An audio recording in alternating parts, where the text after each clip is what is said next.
Olá, família Rede Rio. Tudo bem com vocês? Hoje vamos trazer um caso inédito, um caso que nunca falamos aqui na Rede Rio, que vocês não conhecem. Caso Flor de Lis.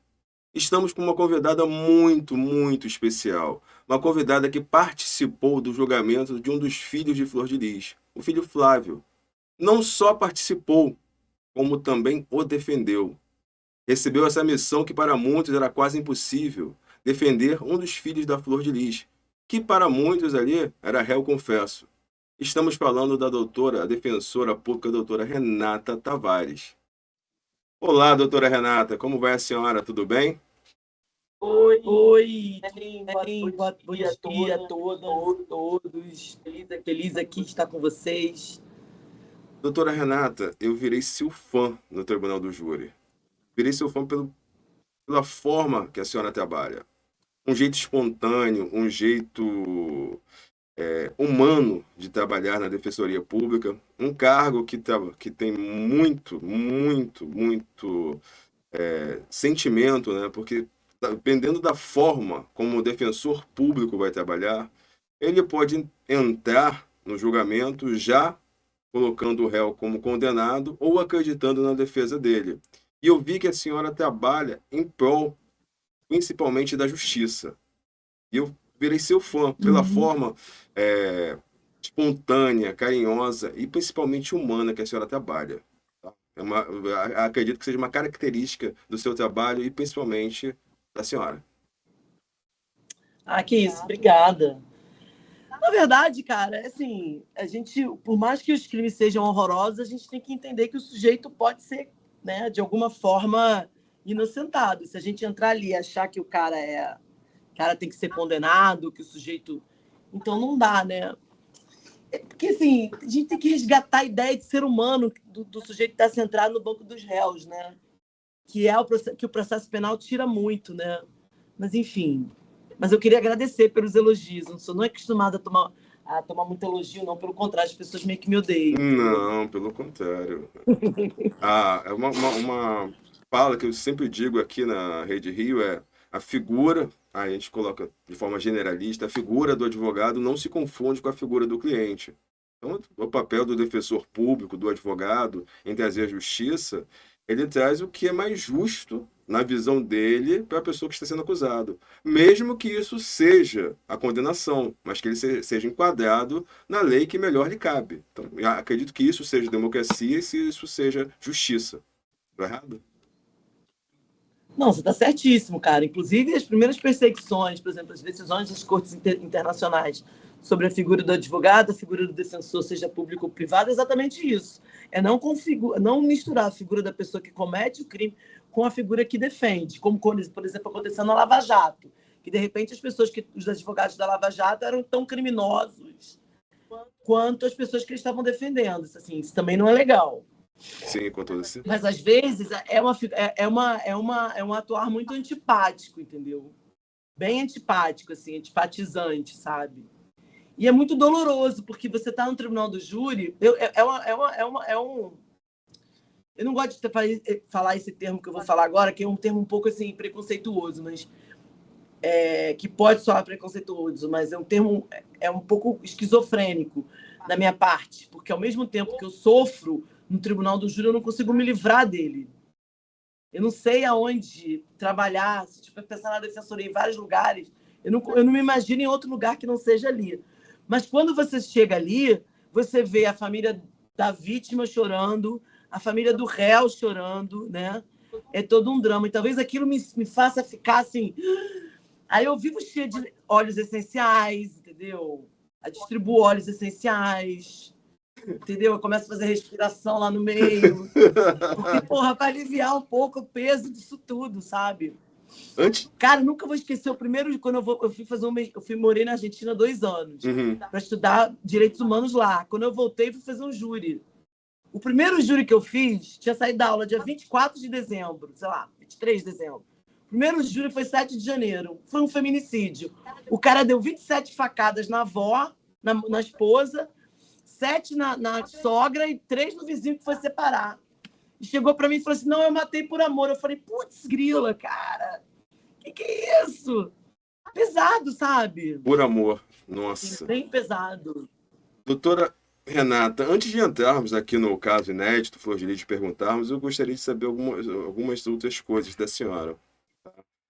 Fala Quanto aí. tempo de Defensoria Pública?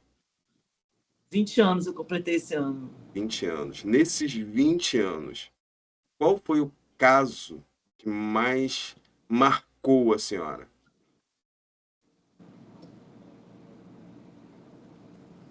Que nesses Caso 20 que anos deve mais... ter algum que falou, que veio assim, falou assim, meu Deus, como que eu vou trabalhar isso? Como que eu vou enfrentar isso? Porque deve ter tido. Então, você está falando de duas coisas. Assim. O que mais me marcou, o que mais me marca é quando a gente tem que defender alguma coisa que a gente acha extremamente injusta.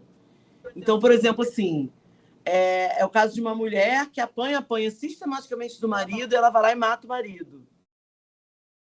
Cara, se você for olhar a letra da lei, ela tem que ser condenada. Se você for olhar com os olhos da justiça, ela precisa ser absolvida. O Estado nunca esteve ali para defendê-la daquela violência do marido. A família nunca esteve ali para defender daquela violência do marido. Então, o caso que mais me marcou foi esse. Assim, foi o caso que eu defendi uma mulher. Ela, infelizmente, foi condenada, entendeu? Mas que a história é que ela era vítima de violência sistemática do marido. Cara, esse caso é um caso que me faz pensar até hoje. Nossa Senhora. Tem os outros também agora. Agora tem uns que têm me feito pensar bastante também, que são esses que envolvem essas operações policiais, né? Porque você vê as operações policiais entram nas favelas, saem atirando Deus e o mundo, morre um monte de gente. Aí o sujeito que estava lá no front obedecendo uma ordem é que senta do banco dos réus, né? E que vai ficar dialogando ou, né, no ódio, assim, com a família da vítima que foi assassinada pela polícia. Enfim, tá tudo errado, sabe? Tudo errado. Esse ponto da segurança... O sujeito que manda, que tem poder de comando, não está lá. E o que é exagero, o que não é, a gente não discute. Só que existe uma pressão para falar, não, agora alguém tem que ir para a cadeia. Aí a gente mete 2 policiais na cadeia, acaba com a vida deles, com a família deles o tempo inteiro. E eu não estou aqui defendendo os policiais, não, pelo amor de Deus. Eu só estou dizendo que tem que olhar a situação em concreto. Se o cara sai de casa para cumprir sai do batalhão para cumprir uma ordem e acaba no meio de uma guerra, todo mundo armado, e ele mata, ele que tem que sentar no banco dos réus sozinho? Ou é a Secretaria de Segurança Pública e essa política de segurança pública que sai por aí matando pobre, preto nas periferias? Concordo. E aí a gente finge que está tudo que está fazendo justiça, entendeu? Bom, isso são coisas que eu tenho pensado, sabe?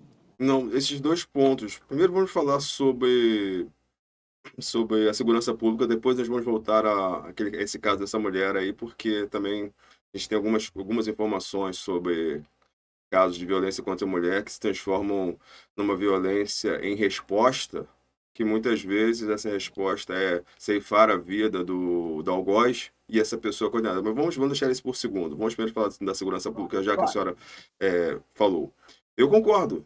Quando uma pessoa está ali no front, ela recebe ordens. É um soldado, é um sargento que recebeu ordens do tenente, que recebeu ordens do secretário de Segurança Pública e fala, faça. Ele vai lá e faz. Aí na hora de dividir o ônus, ele está lá sozinho. Ele não está com apoio do Estado. Ah, você que fez, você que puxou o gatilho. Mas não, peraí, calma aí. Você mandou ir para lá. Eu estava lá porque você mandou, eu estava lá porque recebendo ordens. Eu fui me defender e infelizmente aconteceu. Essa tese, essa ponta sobre segurança pública é uma discussão que poderia levar décadas até que a gente conseguisse melhorar um pouco a situação, principalmente aqui no Rio. Uhum. Então, assim, é muito fácil, porque você não tem uma política de segurança pública que vai verificar, por exemplo. Eu não vejo isso, eu não consigo entender como é que você entra nessas favelas, fala em comunidade, né? Tem um horror desse negócio de comunidade. Porra, comunidade, mudou alguma coisa? Não mudou nada, tá a mesma porcaria lá, sem saneamento, sem escola, sem creche, sem nada, mas vamos falar de favela, cara. Mas, bom, enfim, sou uma branca, Zona Sul, não vou ficar falando desse tipo de coisa. Tem uma história que me contaram uma vez lá no mestrado em Buenos Aires, que a minha professora falava de direito internacional. Ela dizia assim, como é que a França respeita os direitos humanos. Então, a polícia francesa mata 2 marroquinos, afoga lá no Rio Sena, e aí não investiga, ninguém sabe de nada, e chega no final e paga uma indenização para a família, e pronto, a França resolveu, a França pagou, né, a indenização, e a França respeita os direitos humanos. Só que não é assim. Eu tenho, assim, contato que eu tive com os familiares de vítimas, assim, o sofrimento imposto dessas mães, sabe? A dor de perder o filho, a dor de saber que o filho foi considerado... não, ele tinha anotação criminal, então pode ser assassinado. Isso tudo tem um impacto na vida das pessoas, né? Que é geracional. É o filho que ficou sem pai, é a mãe que vai ficar adoecida, é a irmã que adoece, entendeu? E, por outro lado, você tem o policial militar que aprendeu a vida inteira a fazer isso. O que ele sabe? Fazer isso. Ele, não, eu recebi a ordem, saio para o batalhão, estou há 20 anos fazendo isso. Já ganhei vários prêmios. Tem um colega meu, defensor público de outro estado, que ele estava me contando de um caso que ele teve, que os policiais militares ganharam prêmios por causa de uma determinada operação, né? Foram condecorados. E tempos depois, por causa de um sofrimento político, eles foram sentar no banco dos réus. Os caras não estão entendendo até agora o que eles estão fazendo ali. Entendeu? Entendi. Então, assim, é muito injusto, cara. Isso é muito injusto. Sabe, muita gente vem de ter uma... Eu não sei se eu estou errada, mas eu fico pensando assim, cara, se você for no morro e ver aqueles caras tudo armado lá, os molecotes tudo armado, que eu vejo na defensoria, eu já vi eu vi menino entrar na cadeia com 18 anos e 5, 6 anos depois já tinha virado homem na cadeia. Sabe-se lá o que ele aprendeu ali. Mas você tinha que ter um pouco mais, eu não sei, de inteligência, de investigação, de onde vem essa arma. Pô, teve aquela história do cara que foi lá acharam não sei quanto, não sei que de arma na casa do sujeito que era envolvido no crime da Marielle. Assim, não estava na favela, essas armas iam para onde? Então, isso que eu estou falando, será que não falta um pouco de inteligência? Não sei, aí o cara que é chefe de polícia vai preso, acusado de não sei o que, com não sei o que lá, sabe, assim, e no final das contas, o PM, o policial, a parte mais fraca é que senta no banco dos réus. É sempre assim. E a Casa Grande e senzala. A parte mais fraca é senta no banco dos réus. Falo pra caramba, Verdade. né? Não, ótimo, verdade, doutora. Agora, isso aí, sobre segurança pública, eu já faço um convite para a gente conversar numa próxima entrevista para falar só sobre segurança pública, que vai render muito. Eu conto com a sua ajuda para que a gente possa dar essa voz para a sociedade entender o que é segurança pública e o que está envolvido. Que por muitas vezes a pessoa acha que vou falar a real, está na favela, está na comunidade, é bandido. Está lá, mas não estudou. Veio o pessoal, ele está ali com um adolescente com 12, 13 anos, a referência dele é aquele cara que está com a arma na mão, é a mãe que está sem emprego, sem comida, e vem aquela pessoa e fala, olha, trabalha aqui para vender, aqui no movimento, para ganhar tanto para botar comida em casa. E ali ele vê o dinheiro entrando e vê a coisa, só que nós sabemos qual é o destino. Tem 2 destinos. Ou é prisão ou é caixão. Infelizmente. Mas aí tem toda uma parte em volta ali, que se nós tivéssemos ali colocado por educação, saúde, emprego, dificilmente estaria naquela situação, ou estaria bem menor. Mas a segurança pública é um tema que a gente vai colocar numa outra entrevista, que eu conto com a senhora já para fazer. Agora vamos falar, antes de entrar no Flávio, porque me interessou muito. Os casos que a senhora trabalha na defensoria, muitas vezes são quase sempre crimes contra a vida, né? São sempre crimes contra a vida, no caso do Tribunal do Júri. O júri são crimes dolosos contra a vida, só isso. Crimes dolosos. O Tribunal do Júri, só os conexos, raramente tem um conexo. mas é doloso contra a vida. Esse caso dessa senhora que tirou a vida do marido por ser vítima de violência, isso me lembra de muitas histórias de mulheres e que passaram e passam por situações análogas, de violência, de serem submetidas a uma pressão e uma violência psicológica, física, emocional, financeira, e que em determinado momento não aguentam aquela dor e por defesa,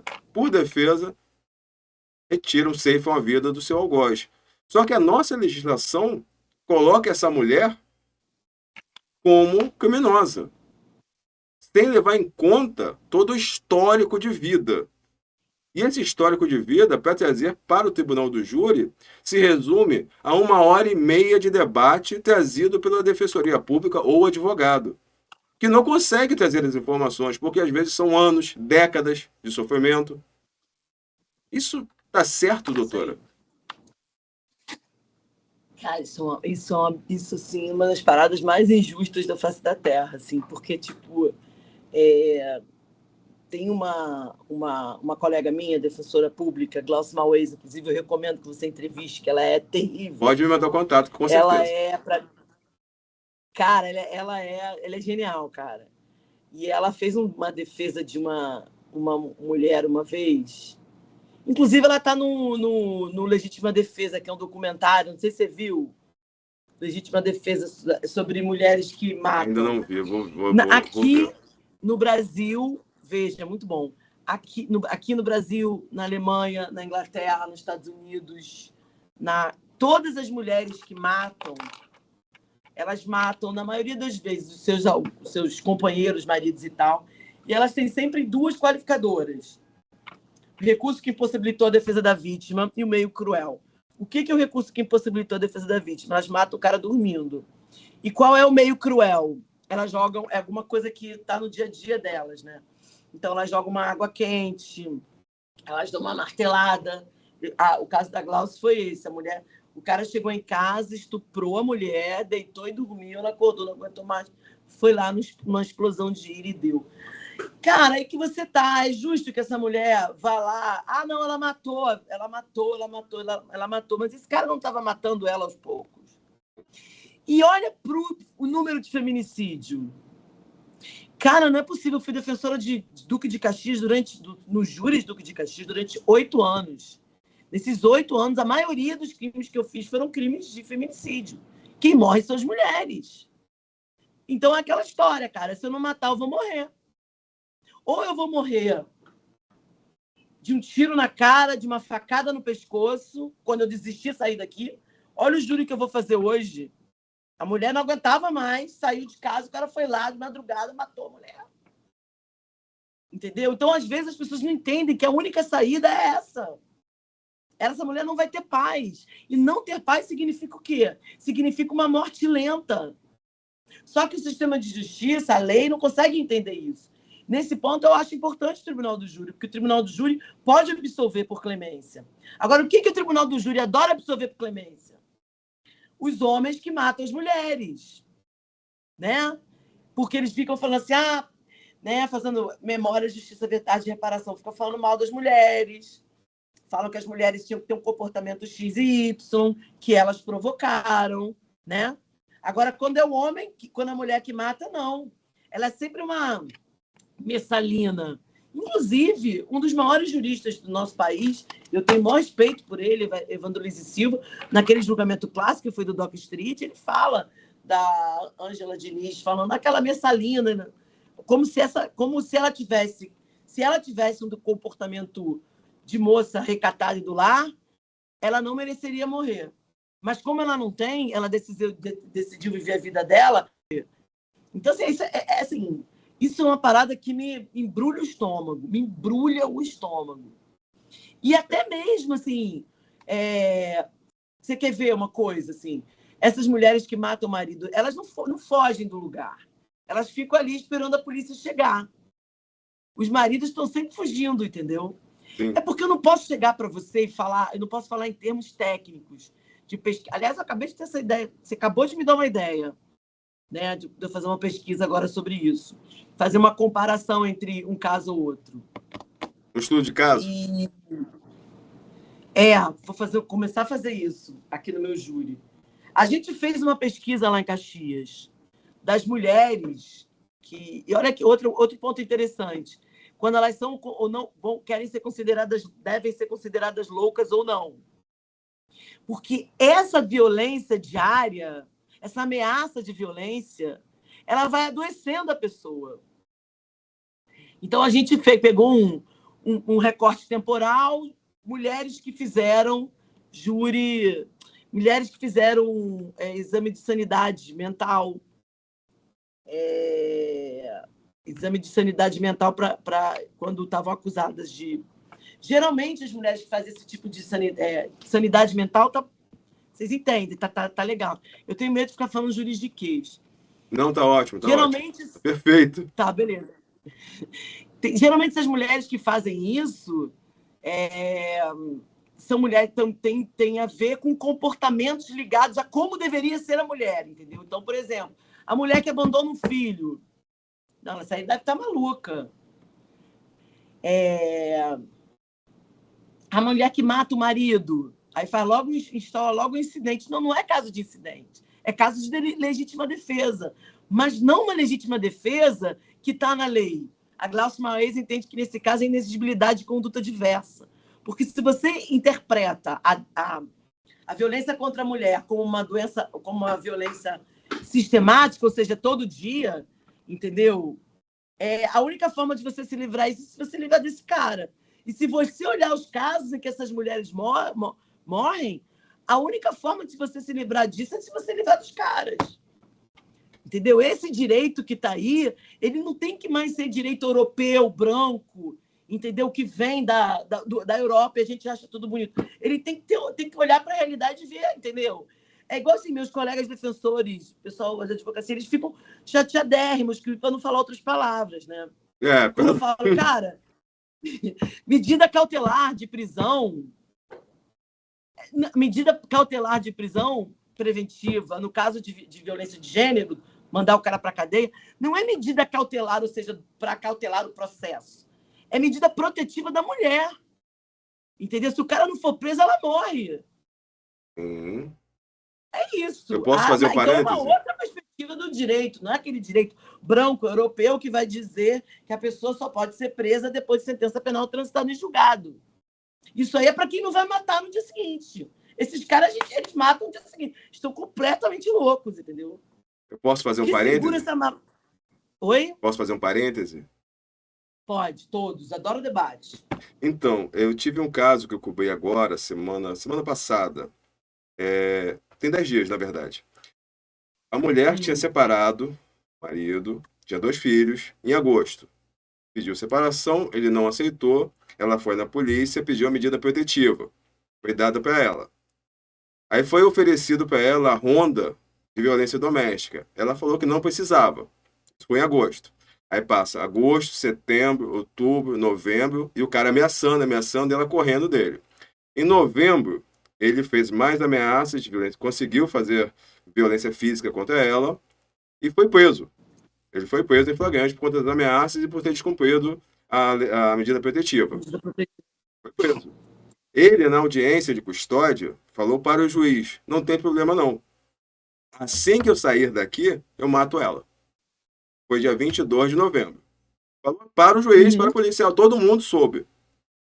Aí foi dada uma fiança de 3 ou 5 mil reais para ele, para caso ele sair. Foi dia 27 de novembro ele saiu. 5 dias depois ele pulou o muro, utilizou uma arma branca e deu fim à ex-companheira na frente dos filhos, depois fugiu e andou calmamente pela cidade, até ser preso 1h30 depois. E na hora que ele foi preso, ele falou assim: eu fiz por amor, porque ela me largou, você sabe a dor que é ser largado. Eu fiquei escutando aquilo, assim, meu Deus. Não, meu Deus. Mas isso é histórico, cara. Isso é histórico. Esses caras foram ensinados assim. Quando eu voltei, nessa história de voltar de Buenos Aires, eu falei assim, cara, a gente tem uma...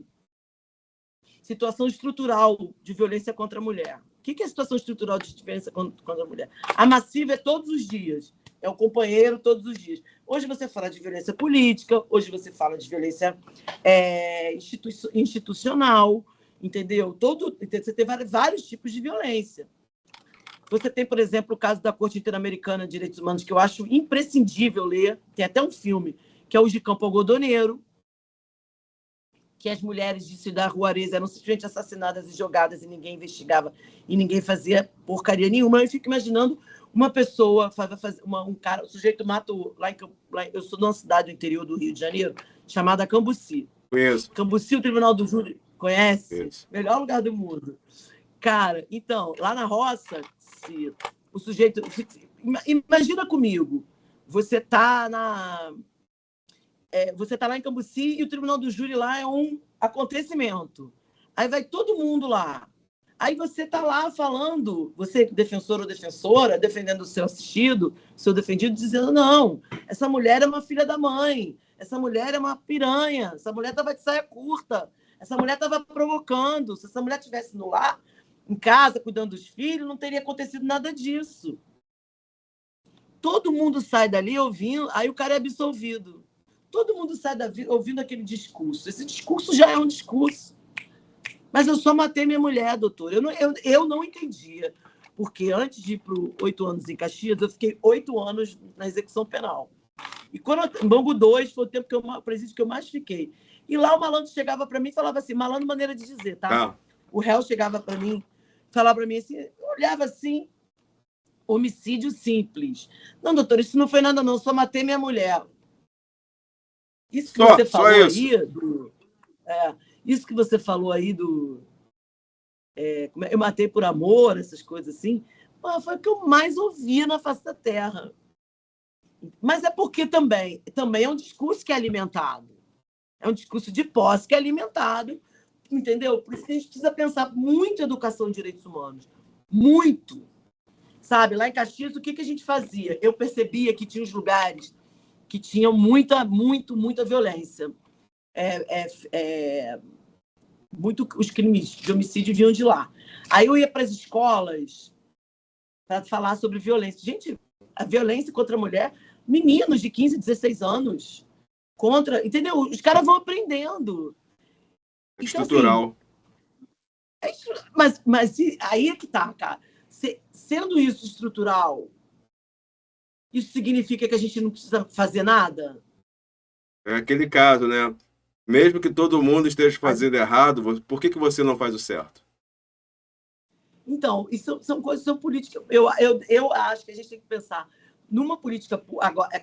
Eu, por exemplo, agora aqui no Tribunal do Júri, estou cismada com Cosmos. Nossa Senhora, nunca vi um lugar para ter tanto homicídio, assim, feminicídio. Toda hora alguém pula e dá umas facadas, faz um negócio, faz uma coisa horrorosa. Eu vou lá conhecer esse lugar, vou dar um rolê lá, nesse lugar, nesse território. Acho que o território fala muito, o território grita. E aí eu acho que a política tem que ser feita a partir da lógica do território, né? Então, assim, é impressionante, cara. Os territórios que, por exemplo, tem mais... Você sabe que tem mais milícia, a violência contra a mulher é maior. Eu não sabia. Eu tenho percebido isso, mas eu não tenho dados. Estou sendo muito honesta agora. Isso é uma percepção de uma defensora pública do 2º Tribunal do Júri. Não são dados. Mas, assim, quando você olha, tem sempre uma fofoca lá dentro do processo. É milícia. Não, aqui é milícia, aqui é não sei o quê. E aí eu vejo que nesses lugares você tem uma propensão maior para a violência contra a mulher, né? Interessante isso, cara. Sim, muito, muito. Esse trabalho desenvolvido, baseado também nos direitos humanos, que é feito pelo advogado de direitos humanos, ele está tomando uma outra dimensão hoje. Eu vejo, por exemplo, um caso que está muito em voga agora, que foi o caso Henri Borel, em que Monique foi colocada agora para responder o processo em liberdade, e ali foi entendido ali que ela também passou por supostos abusos pelo seu ex-companheiro, e que ela não teria participação direta no crime, e que ela não oferece ali risco para o bom andamento do processo. Mas nós vemos ali também muitas pessoas da sociedade já a condenando. né? Vamos pegar o caso da Monique mesmo, já condenando, e muitas pessoas falam assim, também foi vítima. É um caso emblemático, porque se olharmos, no meu caso, tecnicamente o processo, eu mesmo não sendo advogado, mas entendendo um pouquinho, eu enxergo ali uma certa culpa dela. Mas é a minha percepção. E a minha percepção pode estar errada, porque o próprio direito, ele te abre um leque de percepções e de caminhos que você pode seguir. No caso dela em si, por conta dela ser mãe, genitora e ser mulher,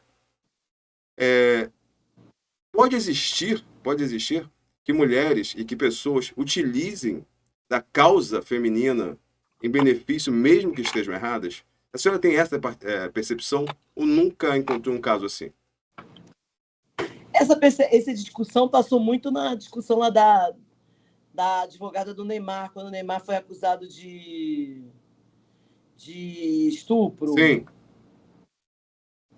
Então, aí a advogada que entrou no caso foi acusada pelo movimento feminista de estar ali só para usar o movimento feminista para defender aquela pessoa. A Monique eu não acompanho muito, não. Eu não sei muito da Monique, não. Mas, desse caso da Monique, não. Mas eu tenho, assim, eu tenho minha. É que eu te falei, cara, eu vejo às vezes, até assim,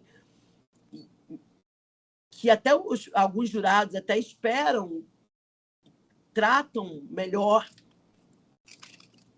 a mulher, tem um olhar para a mulher mais, assim, mais generoso se ela está dentro de um quadrado, entendeu? Eu acho assim, do tipo, cara, eu lembro que do que eu posso falar da Monique, que eu lembro, que eu fiquei puta, fiquei chateada, que as pessoas começaram a falar que ela foi no cabeleireiro no dia antes ou no dia depois, né? Tipo assim, como assim ela foi no cabeleireiro? Então, assim, isso foi uma coisa que me incomodou muito. entendi. Agora, se a gente for falar incômodo mesmo, que eu fiquei muito chateada, foi a cassação da Flor de Lis. Cara, você vai me desculpar, isso foi um assinte. Por Um quê? assinte. Caiu até aqui na minha raiva. Um assinte, caiu de novo. Sem Vamos lá, problemas. peraí. Mas por quê? Porque foi. Porque foi. Porque rapidamente caçaram a mulher. É, Pô, você viu o caso Márcia? Você sabe do caso Márcia Barbosa? Ninguém sabe do caso Márcia Barbosa, né? não. O caso Márcia Barbosa foi a última condenação do Brasil na Corte Interamericana. Por quê? Por que o Brasil foi condenado? Porque não iniciou imediatamente uma investigação séria, independente e imparcial do assassinato da Márcia Barbosa. A Márcia Barbosa era uma menina de 21 anos, que era do interior do estado do Maranhão. E foi levada por um deputado estadual, para Paraíba. Eu acho que foi para Paraíba. Ou foi para Teresina. Eu confundo. É muito lugar, muita criança na minha cabeça. Confundo tudo. Uhum. Foi para Paraíba, com 21 anos. Então, no dia anterior da morte dela, ela estava com esse cara, com esse deputado estadual. Ligaram para o pessoal da família dela e tal, nananã. Viram um carro cheio com 6 homens, jogar um corpo, e no dia seguinte o corpo da garota é achado. A investigação não inicia. Por quê? Porque o cara é deputado. E para a investigação inicial, o que tem que acontecer? Ele tem que ser cassado pelo Conselho de Ética. Ele foi cassado pelo Conselho de Ética? Não! Foram 16 anos sem investigação. Quando ele perdeu a eleição, começaram a investigar, e aí ele foi condenado, e aí ele morreu lá do coração. E com a Flor de Lis? Rapidamente cassaram ela pode ser investigada. Exatamente. Cara, na boa. Entendeu? São essas coisas assim que Mas me no irritam entendimento, na profundamente. época, foi que quando a Flor de Lis deveria ser investigada em primeira instância, né? Foi o entendimento do STF. Aí depois, presa, ela foi quando perdeu o mandato. Agora, a senhora puxou um assunto, vamos falar então. Como é que foi defender o filho de Flor de Lis, o Flávio? Foi muito difícil, porque foi um processo muito grande e a gente chegou no final, né? A gente não preparou o processo, a gente não entrou no processo no início. O que deve ser uma defesa? Eu sou uma pessoa TDAH, né? Você deve ter reparado Eu nisso. também tenho. Então eu tenho protocolos, entendeu? Mas, assim, até mesmo para eu fazer uma espécie de checklist da minha própria atuação. O que a gente tem que fazer? Fazer uma defesa no sentido de definir quais são a legalidade do processo, né? As garantias judiciais do acusado e os direitos de defender-se provando. Só que quando a gente chegou, a gente já foi nomeado, a defensoria entrou para fazer o plenário do júri. Então, ele tinha contratado um advogado particular que fez toda a primeira fase e chegou até. E aí já chegou para mim para fazer. Só o Acho que Tribunal nem do o Júri. 422 eu fiz. Acho que eu fiz o 422, eu não lembro agora se eu fiz o 422. Eu sei que eu tinha 27 mil páginas para ler, uma confusão. E aí eu montei uma mini força-tarefa de jovens estagiários, entendeu? Eu expliquei para eles como é que funcionava o processo, porque, na verdade, o que a gente tinha que catar era a prova. Só que toda a prova ali produzida, tudo aquilo... Só que, assim, cara, na boa, primeiro, como que você vai resgatar uma relação de confiança de um defensor e o defendido se vocês só se viram 2, 3 vezes? Entendeu? Eu fico... Se eu tivesse preparado o processo desde o início, eu já saberia de toda uma contextualização que eu não soube. O que se diz, o que, o que se pode dizer, o que não se pode dizer. Isso é um problema que a Defensoria Pública tem, entendeu? Às vezes, entendeu? Às vezes o cara fica escondendo umas coisas que, porra, se falasse, não estou dizendo o que aconteceu com o Flávio, não. Se falasse, ia ser muito melhor. Cara, só que ali tinha uma confissão, né, cara? Gravada, né? Sim, Essa com confissão certeza. gravada desde o início é que foi o grande mal, entendeu? Assim, e eu não estou dizendo que a Bárbara Lomba, por exemplo, a delegada, cara, eu tenho o maior respeito por ela. Eu acho ela foda. Desculpa. Acho ela mó barata. Muito. Entendeu? O trabalho dela é muito sério, inclusive, entendeu? Não há, assim. Mas, cara, uma declaração prestada nesse sentido tinha que ser precedida, entendeu? De uma atuação com um advogado, para o sujeito entender quais são as provas que tinha contra ele, entendeu? Qual eram as. O que que. Ai, meu Deus do céu. O que que tinha. Quais eram as provas que tinha contra ele e quais eram as consequências, que eu quero dizer. Eu parei agora que me veio uma coisa na cabeça. Uma coisa que não me saiu da cabeça era o laudo de exame de corpo de delito do Anderson e o local dos tiros. Muitos tiros aqui na virilha. Sim, Isso não me saía da cabeça, não me saía da cabeça. Só que assim, enfim, sim. foi pouco tempo, sabe? Foi pouco tempo. Aliás, o júri tá. Eu acho que assim, a gente tem uma crise. Tem que repensar o tribunal do júri, porque as pessoas acham que as coisas com pressa, rápido, tempo razoável de processo. Tempo razoável de processo. Vai rápido, rápido, rápido. É rápido, aí você não pensa em nada, entendeu? Aí fica botando um monte de gente na cadeia que não. Foi esse aqui, como é que é? Reconhecimento, tudo tabajado. Bota um monte de trabalhador na cadeia, porque tem que ser rápido. E o júri não pode ser rápido, porque o júri é uma pena muito grave. O Flávio tomou 33 anos, Sim. entendeu? Então, assim, tomar 33 anos num crime de homicídio privilegiado, e que esse. Desculpa, privilegiado não, qualificado, e que esse crime de homicídio qualificado signifique o crime hediondo, vai ter uma implicação séria na execução da pena do cara. É complicado. Bem complicado. Ele fica pelo menos 12 anos atrás das grades antes de conseguir progressão de pena.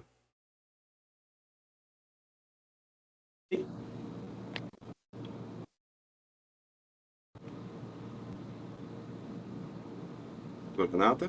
Me ouve? Tô aqui, tô aqui, tô aqui. Ah, tá.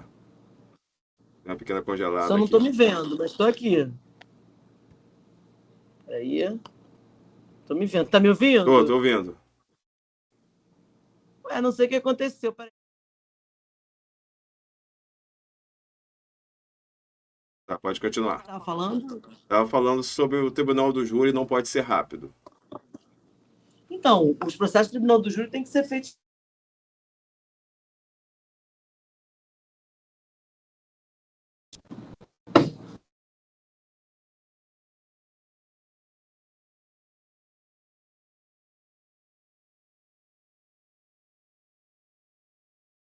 Doutora, me ouve?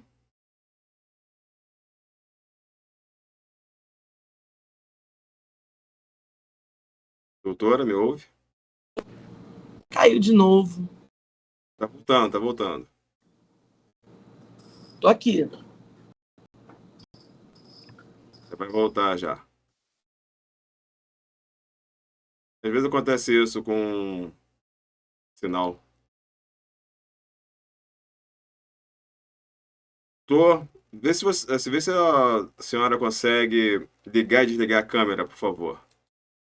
A gente volta aqui rapidinho. Não, ainda não voltou, não.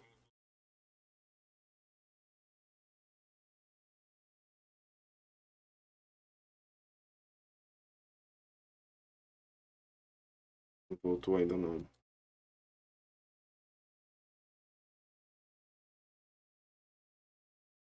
Se a senhora puder sair e retornar, entrar novamente, vai ser melhor.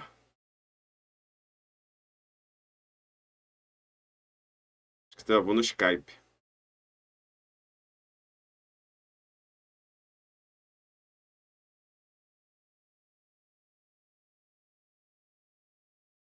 Enquanto isso, vamos voltando aqui, vamos aguardar aqui o retorno da doutora Renata.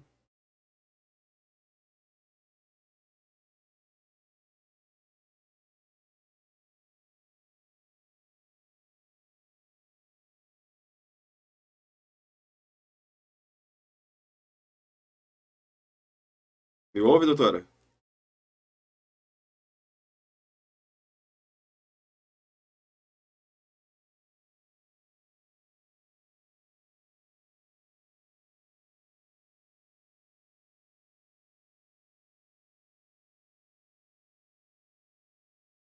Doutora, me ouve?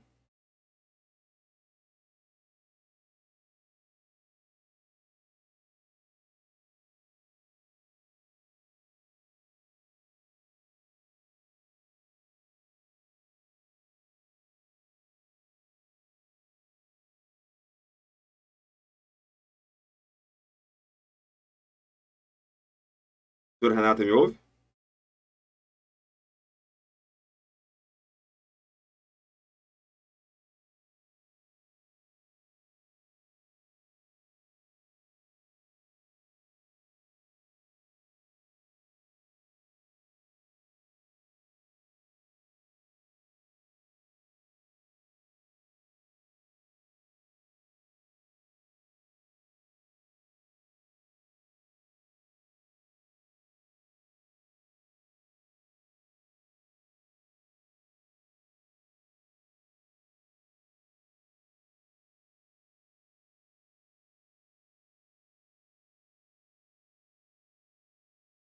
Doutora Renata?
Bem, infelizmente, não conseguimos retornar com.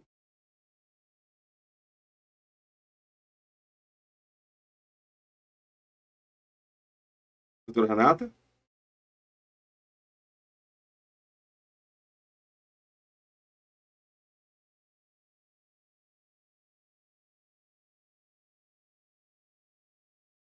Bem, o link com a doutora Renata caiu, mas nós vamos voltar com essa entrevista, uma outra oportunidade, para podermos falar sobre o desfecho do caso do Flávio, né? Começamos com uma conversa tão agradável, mas a internet caiu, então, como estávamos no final, então vamos agendar uma próxima entrevista com a doutora Renata, que vai participar muitas outras vezes aqui conosco. Muito obrigado a todos, fiquem com Deus e até amanhã.